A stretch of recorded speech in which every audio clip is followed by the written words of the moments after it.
आवाज मानदेशाचा। सातारा जिल्ह्यात मुसळधार पावसाने पुन्हा एकदा जनजीवन विस्कळीत झालं। हवामान खात्याने आज ऑरेंज अलर्ट जारी केला असून पश्चिम घाटासह अनेक भागांमध्ये रात्रभर जोरदार पाऊस कोसळत आहे। कोयना धरणात गेल्या 24 तासात तब्बल 25,000 क्युसेस पाण्याची आवक झाली असून धरणातील पाणीसाठा 86.11 TMC वर पोहोचलाय।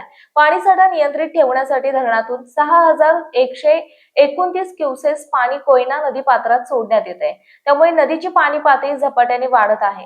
दरम्यान पाटण तालुक्यातील दिवशी घाटात 2 ठिकाणी दरड कोसळल्याने ढेबेवाडी नवा रस्ता मार्ग वाहतुकीसाठी बंद करण्यात आलाय। गेल्या 15 दिवसातील ही तिसरी दरड कोसळण्याची घटना आहे। याशिवाय जुना संगमनगर धक्का पूल पाण्याखाली गेला असून मुळगाव पुलालाही पाणी टेकलं आहे।